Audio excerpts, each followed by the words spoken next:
L'équipe de recherche sur les interactions des matériaux avec leur environnement, RIM, est localisée à Pau.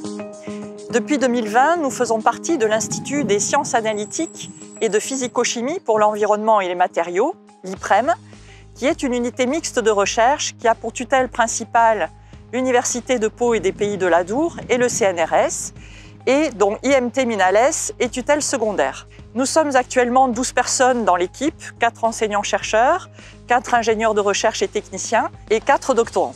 Nos compétences vont de la chimie analytique à la physico-chimie et physique des matériaux.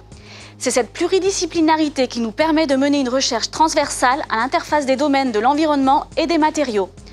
Notre objectif scientifique est d'évaluer, comprendre et maîtriser comment les propriétés des matériaux, mais aussi les procédés et les processus qui leur sont associés, comme la fabrication, l'usage, le recyclage, ont un impact sur l'environnement, la santé et les propriétés sensorielles. Dans un des premiers axes de recherche, nous nous intéressons aux interactions matériaux-air. Le premier domaine d'application de cet axe est la qualité de l'air intérieur.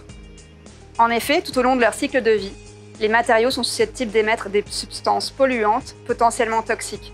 Ces substances peuvent être par exemple des résidus de synthèse, des additifs tels que des plastifiants ou des retardateurs de flamme, ou des sous-produits de dégradation. L'enjeu ici est de mettre en évidence et d'étudier les échanges matériaux-environnement de ces polluants pour en évaluer l'impact sur la qualité de l'air intérieur et sur la santé. Pour cela, nous développons des méthodologies de prélèvement et d'analyse qui nous permettent de caractériser les échanges de polluants volatiles ou semi-volatiles entre matériaux et l'air.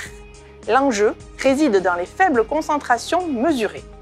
L'originalité et l'avantage de nos méthodes sont qu'elles s'appliquent sur site pour identifier les sources de polluants, comme dans le projet QI Sport financé par l'ADEME, où nous étudions une dizaine de salles de sport d'activités différentes dans le but de caractériser ces environnements encore peu étudiés et d'évaluer l'exposition au COV et COSV. L'étude des échanges matériaux-air s'applique à un deuxième domaine d'application, l'agroécologie, et en particulier le biocontrôle des espaces cultivés. Nous avons créé il y a quelques années un laboratoire commun avec l'entreprise M2I Group, le laboratoire SOFER. Nous étudions la diffusion dans l'air de phéromones de synthèse afin d'optimiser les solutions de biocontrôle développées par M2I pour réduire les populations de nuisibles sans usage de pesticides. Pour cela, nous réalisons en laboratoire des essais d'émission en conditions contrôlées pour déterminer les paramètres décrivant le transfert des phéromones de la formulation vers l'air. Les concentrations de phéromones émises dans l'air et perçues par les insectes sont très faibles. Nous développons donc des méthodes de prélèvement et d'analyse pour rendre les appareils de mesure aussi sensibles que les antennes des insectes. Il s'agit ensuite de modéliser les processus d'émission et de dispersion des phéromones dans les espaces cultivés dans le but d'estimer la zone d'action et la persistance dans le temps des phéromones à une concentration suffisante pour maintenir l'efficacité du traitement.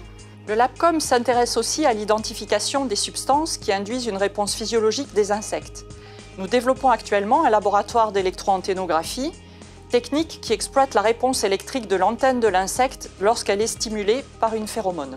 Les interactions des matériaux avec leur environnement sont aussi étudiées à une échelle plus globale, avec des analyses de cycle de vie, que l'on appelle ACV. L'ACV est un outil normé qui permet d'évaluer plusieurs impacts environnementaux d'un produit ou d'un service tout au long de son cycle de vie, du berceau à la tombe. Pour des nouveaux produits ou des matériaux innovants, il s'agit d'évaluer leurs différents impacts environnementaux, tels que le changement climatique, l'eutrophisation ou l'utilisation des sols, par exemple. L'ACV permet d'identifier les étapes du cycle de vie du système ou du procédé les plus impactantes, mais on peut également comparer plusieurs scénarios, soit plusieurs produits, ou évaluer les conséquences d'une modification sur un système. L'ACV va également permettre d'identifier d'éventuels transferts de pollution. Ces transferts peuvent avoir lieu entre différentes étapes du cycle de vie ou entre différents impacts. L'interaction entre les matériaux et l'humain est aussi abordée dans l'équipe avec l'étude des propriétés sensorielles qui sont des priorités pour les industriels afin de garantir la qualité perçue et l'acceptabilité de leurs produits. L'enjeu est d'établir une relation entre les propriétés physico-chimiques des matériaux et les propriétés perçues et contribuer à la conception de matériaux à propriétés maîtrisées.